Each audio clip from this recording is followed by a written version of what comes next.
Hello दोस्तों, आप सभी का स्वागत है अपने ही चैनल जीके माध्यिका पर। दोस्तों आज हम लोग देखेंगे प्लेटफॉर्म बुक वॉल्यूम 3 से बिहार एसएससी सीजीएल के लिए टेस्ट सीरीज 9 देखेंगे। और दोस्तों अगर आप लोग डेली प्रैक्टिस सेट मारने के लिए चाहते हैं तो आप लोग इस चैनल को सब्सक्राइब कर लीजिए, क्योंकि दोस्तों आप लोग को इस चैनल पर रेगुलर 75 क्वेश्चन जीके और जीएस का प्रैक्टिस सेट कराया जाता है। तो दोस्तों अगर आप लोग डेली प्रैक्टिस सेट मारने के लिए चाहते हैं तो आप लोग इस चैनल पर जुड़ जाइए और डेली प्रैक्टिस सेट मारिए, जिससे दोस्तों आप लोग को काफ़ी फायदा होगा। ठीक है, तो चलिए आज का वीडियो शुरू करते हैं। तो दोस्तों पहला प्रश्न है, दातिया वाकर कहलाने वाली कौन सी किताब दातिया का उल्लेख करती है। दातिया वाकर कहलाने वाली कौन सी किताब जो है दातिया का उल्लेख करती है। महाभारत। तो इसका राइट आंसर ऑप्शन ए हो जाएगा। अब बात कर लेते हैं दातिया शहर किस राज्य में स्थित है। तो दातिया शहर मध्य प्रदेश में स्थित है। ठीक है, और महाभारत की बात करें तो महाभारत का पुराना नाम जय संहिता था और यह विश्व का सबसे बड़ा महाकाव्य है। और विश्व का दूसरा महाकाव्य कौन सा है? रामायण है। ठीक है, और वेदों की संख्या कितनी है? तो वेदों की संख्या 4 है। कौन कौन से? ऋग्वेद, यजुर्वेद, सामवेद और अथर्ववेद है। और उपनिषदों की संख्या टोटल 108 है। ठीक है, तो सभी पॉइंट को ध्यान रखिएगा। अगला प्रश्न है, भारत में पहली कंप्यूटर साक्षर पंचायत किस राज्य में स्थित है। तो भारत में पहली कंप्यूटर साक्षर पंचायत किस राज्य में स्थित है? केरल में है। तो इसका राइट आंसर ऑप्शन सी हो जाएगा। अगला प्रश्न है, G20 शिखर सम्मेलन 2022 कहाँ पर आयोजित किया गया। तो G20 शिखर सम्मेलन 2022 कहाँ पर आयोजित किया गया? बाली, इंडोनेशिया में। तो इसका राइट आंसर ऑप्शन ए हो जाएगा। अब दोस्तों बात कर लेते हैं कि G20 शिखर सम्मेलन 2023 का आयोजन कहाँ पर किया जाएगा। तो भारत में किया जाएगा। ठीक है, तो याद रखिएगा। अगला प्रश्न देखते हैं, भारतीय संविधान में प्रावधान और स्रोत का कौन सा युग्म सही है। तो पहला दिया गया संविधान में संशोधन जो दक्षिण अफ्रीका के संविधान से लिया गया, ये सही है। ठीक है, राष्ट्रपति की आपातकालीन शक्ति जर्मनी के संविधान से लिए गए, ये भी सही है। तो दोनों ऑप्शन सही हो जाएगा। इसका राइट आंसर ऑप्शन सी हो जाएगा। 1 और 2 दोनों सही है। ठीक है, अगला प्रश्न है, गोलकुंडा किला भारत के किस राज्य में स्थित है। तो गोलकुंडा किला भारत के किस राज्य में स्थित है? तेलंगाना में है। तो इसका राइट आंसर ऑप्शन सी हो जाएगा। आगे देखते हैं, किस संगठन ने प्राकृतिक तेलों का उपयोग करके पानी को कीटाणु रहित करने के लिए एक नई तकनीक स्वास्तिक शुरू की है। तो किस संगठन ने की है? तो CSIRNCL ने। तो इसका राइट आंसर ऑप्शन बी हो जाएगा। अगला प्रश्न, निम्नलिखित में से किस व्यक्ति को चिकित्सा के लिए नोबेल पुरस्कार 2022 से सम्मानित किया गया है। तो किस व्यक्ति को चिकित्सा के लिए नोबेल पुरस्कार 2022 से सम्मानित किया गया है? स्वांते पैबो को। तो इसका राइट आंसर ऑप्शन ए हो जाएगा। ठीक है, आगे देखते हैं, निम्नलिखित में से कौन सा कथन सही नहीं है। निम्नलिखित में कौन सा कथन सही है? ठीक है, ये नहीं होगा। ठीक है, तो इसमें सही कथन चुनना है। पहला दिया गया, आउटसोर्सिंग वैश्वीकरण के महत्वपूर्ण परिणामों में से एक है, ये सही है। WTO की स्थापना 1995 में गैट की उत्तराधिकारी संगठन के रूप में हुई है, तो ये भी सही है। ठीक है, तो ये दोनों ऑप्शन सही हो जाएगा। इसका राइट आंसर डी हो जाएगा। 1 और 2 दोनों सही है। ठीक है, अगला प्रश्न, भारत की सबसे बड़ी खारे पानी की झील किस राज्य में स्थित है। तो भारत की सबसे बड़े खारे पानी की झील किस राज्य में स्थित है? ओडिशा राज्य में है। तो इसका राइट आंसर ऑप्शन सी हो जाएगा। और कौन सा झील है? तो चिल्का झील है। ठीक है, अब दोस्तों क्वेश्चन यदि पूछेगा आपसे कि भारत में सबसे बड़े मीठे पानी की झील कौन सा है, तो वुलर झील है जो जम्मू कश्मीर में है। ठीक है, आगे देखते हैं, निम्नलिखित में से कौन टोक्यो ओलंपिक 2021 में खेले गए के उद्घाटन समारोह में भारत का ध्वजवाहक थे। तो टोक्यो ओलंपिक 2020 के उद्घाटन समारोह में भारत का ध्वजवाहक कौन थे? मैरी कॉम थे। तो इसका राइट आंसर ऑप्शन बी हो जाएगा। अब दोस्तों बात कर लेते हैं कि टोक्यो ओलंपिक 2020 में समापन समारोह में भारत का ध्वजवाहक कौन थे? तो बजरंग पूनिया थे। तो इसका तो ये आंसर हो जाएगा बजरंग पूनिया। ठीक है, निम्नलिखित में से कौन सा कथन सही है? निम्नलिखित में कौन सा कथन सही है? तो सही कथन चुनना है। All India Muslim League Bengal विभाजन का समर्थन किया था, सही है। लाला लाजपत राय आर्य समाज के सक्रिय सदस्य थे, ये भी सही है। तो ऑप्शन 1 और 2 दोनों सही हो जाएगा। इसका राइट आंसर ऑप्शन ए हो जाएगा। 1 और 2 दोनों सही है। ठीक है, आगे देखते हैं, किसने कहा था कि भारत की एकमात्र आशा उसकी जनता से है, उच्च वर्ग शारीरिक एवं नैतिक रूप से मृत है। तो किसने कहा था? स्वामी विवेकानंद ने कहा था। इसका राइट आंसर ऑप्शन सी हो जाएगा। ठीक है, अगला प्रश्न है, टीपू सुल्तान किस वर्ष मैसूर के शासक बने थे। टीपू सुल्तान किस वर्ष मैसूर के शासक बने थे? 1782 में बने थे। इसका राइट आंसर ऑप्शन डी हो जाएगा। ठीक है, अगला प्रश्न है, भारत के संविधान में कितने मूल अधिकार और कितने मूल कर्तव्य है? तो भारत के संविधान में 6 मूल अधिकार और 11 मूल कर्तव्य है। तो इसका राइट आंसर ऑप्शन बी हो जाएगा। ठीक है, आगे देखते हैं। 36वें राष्ट्रीय खेलों में कौन योगासन में स्वर्ण जीतने वाली पहली खिलाड़ी बनी है? 36वें राष्ट्रीय खेलों में कौन योगासन में स्वर्ण जीतने वाली पहली खिलाड़ी बनी है? तो कौन बनी है? पूजा पटेल। तो इसका राइट आंसर ऑप्शन सी हो जाएगा। ठीक है, अगला प्रश्न, पुस्तक अनहैप्पी इंडिया के लेखक कौन है? अनहैप्पी इंडिया पुस्तक के लेखक कौन है? लाला लाजपत राय है। तो इसका राइट आंसर ऑप्शन बी हो जाएगा। ठीक है, अगला प्रश्न है, पटना उच्च न्यायालय की स्थापना कब हुई थी? पटना उच्च न्यायालय की स्थापना कब हुई थी? 1916 में। तो इसका राइट आंसर ऑप्शन डी हो जाएगा। आगे देखते हैं, निम्नलिखित में से कौन सा कथन सही नहीं है? निम्नलिखित में से कौन सा कथन जो है सही नहीं है? तो पहला दिया गया, सामान्यतः गर्म महासागरीय धाराएं भूमध्य रेखा के निकट उत्पन्न होती है एवं ध्रुवों की ओर प्रभावित होती है। तो ये ऑप्शन क्या है? सही है। ठीक है, पहला सही है। गल्फ स्ट्रीम शीत जलधाराएं हैं, गलत है दोस्तों। गल्फ स्ट्रीम जो है गर्म जलधाराएं हैं। ठीक है, तो इसका पहला केवल सही हो जाएगा, दूसरा गलत है। तो ऑप्शन नंबर सी हो जाएगा जो गलत है। ठीक है, अगला प्रश्न है, बुद्ध ने कहाँ ज्ञान प्राप्त किया था? तो बुद्ध कहाँ ज्ञान प्राप्त किया था? बोध गया में। तो इसका राइट आंसर ऑप्शन बी हो जाएगा। और महात्मा बुद्ध का मृत्यु कहाँ पर हुआ था? तो कुशीनारा यानी कुशीनगर में हुआ था। महात्मा बुद्ध ने पहला उपदेश सारनाथ में दिया था। ठीक है, और महावीर का मृत्यु पावापुरी में हुआ था। ठीक है, आगे देखते हैं, निम्नलिखित में से कौन सा एक दिए गए समय में समाज में पुरुषों एवं महिलाओं के बीच समानता की सीमा मापने के लिए एक महत्वपूर्ण सामाजिक सूचक है? तो कौन सी है दोस्तों? तो लिंगानुपात है। इसका राइट आंसर ऑप्शन सी हो जाएगा। लिंगानुपात जो है समाज में पुरुषों एवं महिलाओं के बीच समानता की सीमा मापने के लिए एक महत्वपूर्ण सामाजिक सूचक है। ठीक है, अगला प्रश्न, माजुली द्वीप जो दुनिया का सबसे बड़ी नदी डेल्टा है कहाँ पर स्थित है? माजुली द्वीप जो है दुनिया की सबसे बड़ी नदी डेल्टा है, कहाँ पर स्थित है?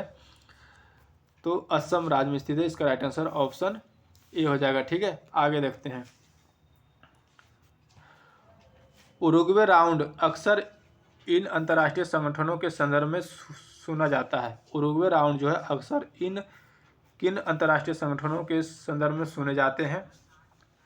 तो विश्व व्यापार संगठन यानी WTO के संदर्भ में सुना जाता है। तो इसका राइट आंसर ऑप्शन ए हो जाएगा। ठीक है, आगे देखते हैं, बिहार में लोकसभा की 40 सीटें हैं। राज्यसभा में कितने सीटें बिहार में हैं? तो कितने सीटें हैं? 16 सीटें हैं। तो इसका राइट आंसर ऑप्शन डी हो जाएगा। ठीक है, और विधानसभा में कितने सदस्य होते हैं? तो 243 होते हैं विधानसभा में। बिहार में विधानसभा में कितने सदस्य होते हैं? 243 होते हैं। ठीक है, आगे देखते हैं, खाली स्थान राज्यों में लोक शिकायत और भ्रष्टाचार शिकायतों पर कार्यवाही करता है। तो कौन करता है? राज्यों में लोक शिकायतें और भ्रष्टाचारों शिकायतों पर कार्यवाही करता है लोकायुक्त जो है राज्य में लोक शिकायतें और भ्रष्टाचार शिकायतों पर कार्यवाही करता है। तो इसका राइट आंसर ऑप्शन सी हो जाएगा। अगला प्रश्न देखते हैं, संविधान के बुनियादी ढांचे में संशोधन करने का अधिकार संसद को नहीं है। यह सर्वोच्च न्यायालय द्वारा निम्न में लिया गया फैसला है। तो यह सर्वोच्च न्यायालय द्वारा लिया गया फैसला कौन सा फैसला है? तो केशवानंद भारती बनाम केरल राज्य। ठीक है, तो इसका राइट आंसर ऑप्शन बी हो जाएगा। ठीक है, आगे देखते हैं, भारतीय संविधान में बजट के निम्न के रूप में संदर्भित किया जाता है। भारतीय संविधान में बजट को निम्न के रूप में संदर्भित किया जाता है। वार्षिक वित्तीय विवरण के रूप में संदर्भित किया जाता है। इसका राइट आंसर ऑप्शन डी हो जाएगा। ठीक है, आगे देखते हैं,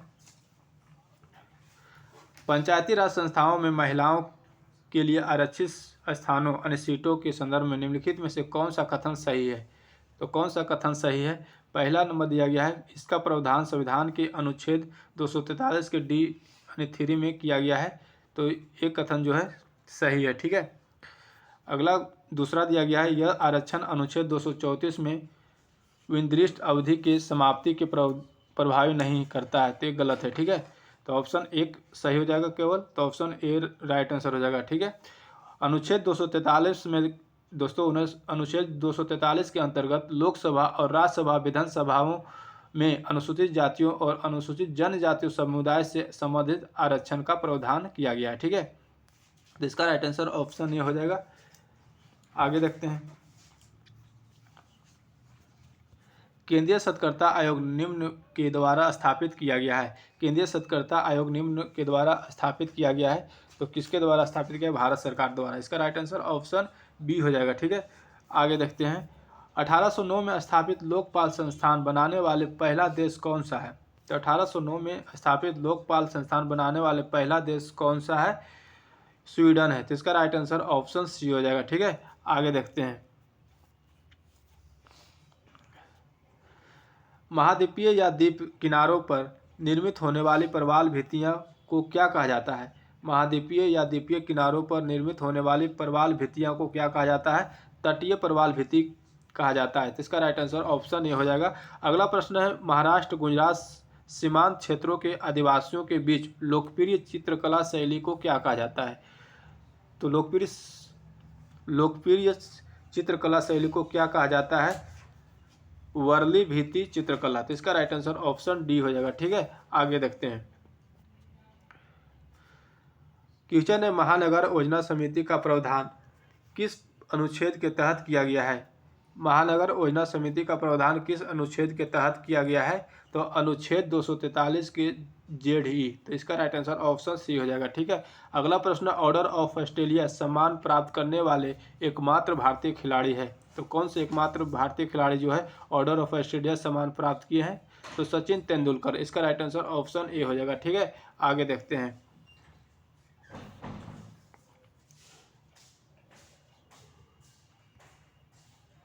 क्वेश्चन है, फहमीदा अजीम जिन्हें 2022 के पुलित्जर पुरस्कार के लिए चुना गया, यह किस देश से है? फहमीदा अजीम जिन्हें 2022 के लिए पुलित्जर पुरस्कार चुना गया है, यह किस देश के है? बांग्लादेश के है। तो इसका राइट आंसर ऑप्शन ए हो जाएगा। ठीक है। आगे देखते हैं। अगला क्वेश्चन है, सामाजिक जागरूकता को फैलाने तथा समाज में महिलाओं के उत्पीड़न को रोकने के लिए डायन प्रथा प्रतिषेध विधेयक कब बिहार में लाया गया था? तो कब बिहार में लाया गया था? 1999 में लाया गया था। इसका राइट आंसर ऑप्शन बी हो जाएगा। ठीक है। आगे देखते हैं। निम्नलिखित में से कौन उन वास्तुकारों में से एक था जिन्होंने नई दिल्ली और वहाँ की कई प्रसिद्ध इमारतों की रचना की थी? तो कौन से वास्तुकार थे? रामसी थे। इसका राइट आंसर ऑप्शन सी हो जाएगा। ठीक है। इसका राइट आंसर ऑप्शन डी हो जाएगा। एडवर्ड लुटियंस थे। वो एडवर्ड लुटियंस वास्तुकार थे जिन्होंने नई दिल्ली और वहाँ के कई प्रसिद्ध इमारतों की रचना की थी। ठीक है। अगला प्रश्न है, राष्ट्रीय कैडेट कोर यानी एनसीसी की स्थापना किस वर्ष में हुई थी? तो एनसीसी की स्थापना 1948 में हुई थी। इसका राइट आंसर ऑप्शन बी हो जाएगा। ठीक है। अगला प्रश्न है कि खाली स्थान भारत का प्रमुख लौह अयस्क निर्यातक बंदरगाह है। तो कौन से बंदरगाह जो भारत के प्रमुख लौह अयस्क निर्यातक बंदरगाह है? तो मोरमुगाओ बंदरगाह है। ठीक है। इसका राइट आंसर ऑप्शन सी हो जाएगा। आगे देखते हैं। भारत की किस देश के साथ सबसे लंबी अंतर्राष्ट्रीय सीमा लगती है? भारत की किस देश के साथ सबसे लंबी अंतर्राष्ट्रीय सीमा है? बांग्लादेश के साथ। इसका राइट आंसर ऑप्शन ए हो जाएगा। अगला प्रश्न है, बच्चों के निःशुल्क और अनिवार्य शिक्षा का अधिकार आरटीई अधिनियम किस वर्ष में लागू और संचालित हुआ था? तो किस वर्ष में हुआ था? 2010 में लागू और संचालित हुआ था। इसका राइट आंसर डी हो जाएगा। ठीक है। अगला प्रश्न, निम्नलिखित में से कौन सी भारत सरकार की ग्रामीण विद्युतीकरण योजना है? निम्नलिखित में से कौन सी जो है भारत सरकार की ग्रामीण विद्युतीकरण योजना है? तो DDUGJY। तो इसका राइट आंसर ऑप्शन बी हो जाएगा। इसका फुल फॉर्म होता है दीनदयाल उपाध्याय ग्राम ज्योति योजना, और इसका घोषणा किया गया था 2014 में और शुभारंभ किया गया था 2015 में। ठीक है। तो इसका आरंभ किया गया था 2015 में। आगे देखते हैं। विश्व खाद्य दिवस प्रत्येक वर्ष कब मनाया जाता है? विश्व खाद्य दिवस जो प्रत्येक वर्ष कब मनाया जाता है? 16 अक्टूबर को मनाया जाता है। इसका राइट आंसर ऑप्शन ए हो जाएगा। ठीक है, आगे देखते हैं। ली कार्बूजियर ने किस भारतीय शहर को डिजाइन करने में भारत सरकार की सहायता की थी? ली कार्बूजियर ने किस भारतीय शहर को डिजाइन करने में भारत सरकार की सहायता की थी? चंडीगढ़। तो इसका राइट आंसर ऑप्शन सी हो जाएगा। अगला प्रश्न है, महापरिनिर्वाण मंदिर कहाँ स्थित है? महापरिनिर्वाण मंदिर कहाँ स्थित है? कुशीनगर में स्थित है। इसका राइट आंसर ऑप्शन डी हो जाएगा। ठीक है, आगे देखते हैं। क्वेश्चन है, यूनेस्को द्वारा मान्यता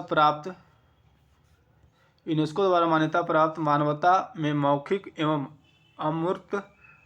अमूर्त विरासत की श्रेष्ठ कृतियों के रूप में कुडियाट्टम क्या है? कुडियाट्टम जो है केरल में नृत्य का पारंपरिक रूप है। ठीक है, तो इसका राइट आंसर ऑप्शन बी हो जाएगा। अगला प्रश्न है, अंतरिक्ष में जाने वाली भारतीय मूल की पहली महिला थी? अंतरिक्ष में जाने वाली भारतीय मूल की पहली महिला कौन थी? कल्पना चावला। इसका राइट आंसर ऑप्शन बी हो जाएगा। ठीक है, आगे देखते हैं। निम्नलिखित में से कौन सा वर्ष देश में पहली बार ग्राम सभा वर्ष घोषित किया गया था?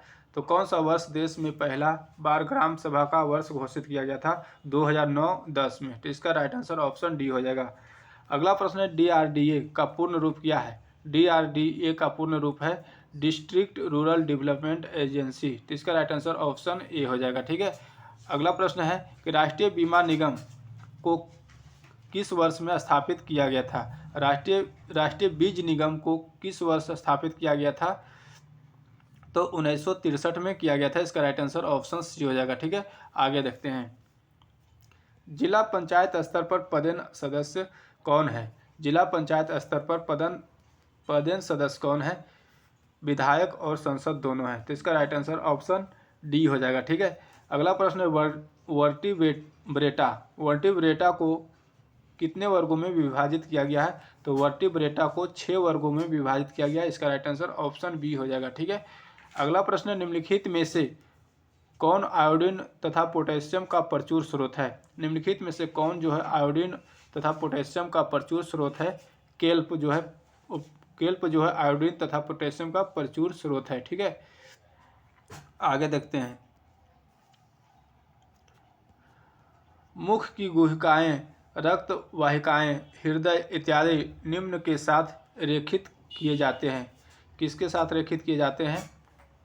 तो सिल्की उपकला के साथ रेखित किए जाते हैं। इसका राइट आंसर ऑप्शन ए हो जाएगा। अगला प्रश्न है, नीचे दिए गए 4 तत्वों में से कौन सा समूह एक इलेक्ट्रॉन का लाभ प्राप्त कर सकता है तथा अपने बाह्यतम कोश को पूर्ण कर सकता है? तो दिया गया फ्लोरीन, क्लोरीन, हाइड्रोजन और हीलियम। तो दोस्तों क्लोरीन और हाइड्रोजन जो है एक इलेक्ट्रॉन का लाभ लेकर बाह्यतम कोश को पूर्ण कर सकता है। तो इसका राइट आंसर ऑप्शन सी हो जाएगा, सिर्फ फ्लोरीन, क्लोरीन और हाइड्रोजन। ठीक है, आगे देखते हैं। नाभिकों में संरचित धागे जैसी संरचनाएं क्या कहलाती है? तो नाभिकों में संरचित धागे जैसी संरचनाएं क्रोमैटिन कहलाती है। इसका राइट आंसर ऑप्शन डी हो जाएगा। अगला प्रश्न, वनस्पति पदार्थों के खाद में अपघटन की अभिक्रिया का एक उदाहरण है। वनस्पति पदार्थों के खाद में अपघटन की अभिक्रिया का एक उदाहरण है ऊष्माक्षेपी का एक उदाहरण है। इसका राइट आंसर ऑप्शन बी हो जाएगा। ठीक है, अगला प्रश्न है, 1 बिलियन के 250 ग्राम जल में 50 ग्राम चीनी निहित है। बिलियन के द्रव्यमान प्रतिशत से द्रव्यमान का परिकलन करें। तो द्रव्यमान प्रतिशत निकालना, बिलियन के द्रव्यमान प्रतिशत निकालना है। तो कैसे निकालेंगे? तो दोस्तों विलेय की मात्रा कितना है? विलेय जो 50 ग्राम है और जल जो है विलायक है। ठीक है, चीनी की मात्रा विलेय होता है और जल जो होता है विलायक होता है। ठीक है, निकालना है बिलियन के द्रव्यमान प्रतिशत। तो इसको कैसे निकालेंगे? बिलियन के द्रव्यमान प्रतिशत, तो विलेय बटा बिलियन का मात्रा गुने 100। तो विलेय कितना है? 50 है। अब बिलियन की मात्रा कितना हो जाएगा? तो विलायक प्लस विलेय बिलियन की मात्रा हो जाएगा। तो 250 प्लस 50 कितना हो जाएगा? 300 और गुने 100। दो शून्य से दो शून्य कट गया, इसको भाग देंगे तो 16.66% आएगा। और इसी को लिख सकते हैं 16.7%। ठीक है, तो ऑप्शन ए में दिया, ऑप्शन ए राइट आंसर हो जाएगा। आगे देखते हैं।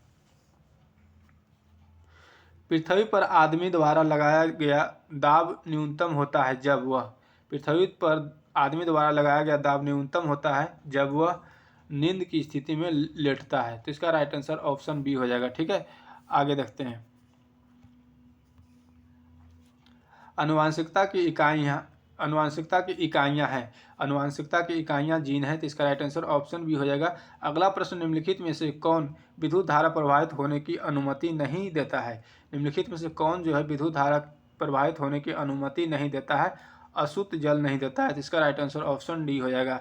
अगला प्रश्न, निम्न में से कौन जैव सहित ईंधन ऊर्जा का स्रोत नहीं है? निम्नलिखित में से कौन जो है जैव सहित ईंधन ऊर्जा का स्रोत नहीं है? नाभिकीय ऊर्जा नहीं है। तो इसका राइट आंसर ऑप्शन बी हो जाएगा। अगला प्रश्न, सल्फर की परमाणुकता क्या है? सल्फर की परमाणुकता क्या है? तो बहुपरमाणुक है। तो इसका राइट आंसर ऑप्शन ए हो जाएगा। आगे देखते हैं। किलोवाट घंटा निम्न की इकाई है। किलोवाट घंटा किसकी इकाई है? विद्युत ऊर्जा की। तो इसका राइट आंसर ऑप्शन बी हो जाएगा। ठीक है, और 1 किलोवाट घंटा बराबर कितना होता है? 3.6 गुने 10⁶ जूल होता है। ठीक है, तो याद रखिएगा। अगला प्रश्न है, कोशिका अंगक जो सभी गतिविधियों को नियंत्रित करता है क्या कहलाता है? कोशिका अंगक जो सभी गतिविधियों को नियंत्रित करता है क्या कहलाता है? केंद्रक कहलाता है। इसका राइट आंसर ऑप्शन बी हो जाएगा। ठीक है, आगे देखते हैं। अनुप्रस्थ तरंगे क्या है? अनुप्रस्थ तरंगे क्या है? तो अनुप्रस्थ तरंगे जो है माध्यम के कण के तरंगों के संरक्षण की दिशा के लंबवत दिशा में कंपन करती है। ठीक है, इसका राइट आंसर ऑप्शन ए हो जाएगा। ठीक है, अगला प्रश्न है, पोषण नाल के किस भाग में भोजन का अंतिम पाचन होता है? पोषण नाल के किस भाग में भोजन का अंतिम पाचन होता है? छोटी आंत में होता है। इसका राइट आंसर ऑप्शन डी हो जाएगा। ठीक है, आगे देखते हैं। विद्युत चुंबक के संबंध में कौन सा कथन सही नहीं है? विद्युत चुंबक के संबंध में कौन सा कथन सत्य नहीं है? तो इसका ऑप्शन हो जाएगा डी। इसका राइट आंसर ऑप्शन ए हो जाएगा। जो सत्य नहीं है, वे विद्युत धारा का प्रवाह समाप्त होने पर अपना चुंबकत्व नहीं खोते हैं, ये गलत है। ठीक है, आगे देखते हैं। ऊंचाइयों वाले स्थानों पर रहने वाले लोगों में लाल रक्त कोशिकाओं की संख्या बढ़ जाती है। क्यों? क्योंकि पर्वतों पर ऑक्सीजन की मात्रा कम हो जाती है। ठीक है, तो इसका राइट आंसर ऑप्शन ए हो जाएगा। अगला प्रश्न, इंद्रधनुष की एक प्राकृतिक परिघटना है। इंद्रधनुष की एक प्राकृतिक परिघटना है जो प्रकाश के विक्षेपण से है। ठीक है, इसका राइट आंसर ऑप्शन डी हो जाएगा। आगे देखते हैं। आणविक आकर्षण जिस अवस्था में मजबूत होते हैं वह अवस्था है। आणविक आकर्षण जिस अवस्था में मजबूत होते हैं वह ठोस अवस्था है। ठीक है, तो इसका राइट आंसर ऑप्शन ए हो जाएगा। अगला प्रश्न है, किसी क्षेत्र के सभी जीव तथा वातावरण के अजैव कारक संयुक्त रूप से बनता है। संयुक्त रूप से क्या बनता है? परितंत्र और पारिस्थितिक तंत्र बनता है। इसका राइट आंसर ऑप्शन सी हो जाएगा। ठीक है, अगला प्रश्न है, आहार नली में पेशियां संकुचन क्या कहलाती है? आहार नली में पेशियां संकुचन क्या कहलाते हैं? कर्मा कुंचन कहलाते हैं। इसका राइट आंसर ऑप्शन सी हो जाएगा। ठीक है, आगे देखते हैं। जल में उपस्थित वायुमंडलीय गैसों की उपस्थिति के कारण जलीय जानवरों जीवित रहते हैं। यह गैस के निम्नलिखित में से किस गुणधर्म के कारण संभव है? तो यह गैस जो है किस गुणधर्म के कारण संभव है? तो किस गुणधर्म के कारण है? विसरण के कारण। इसका राइट आंसर ऑप्शन ए हो जाएगा। ठीक है, अगला प्रश्न है, मानव आहार नाल में भोजन विभिन्न हिस्सों में किस सही क्रम में यात्रा करती है? तो किस सही क्रम में है? तो ऑप्शन सी इसका राइट आंसर होगा। मुख, फिर ग्रसिका, अमाशय, छोटी आंत, फिर बड़ी आंत। ठीक है, आगे देखते हैं। डाल्टन का आंशिक दाब का नियम निम्नलिखित में से किस समीकरण पर लागू होता है? डाल्टन का आंशिक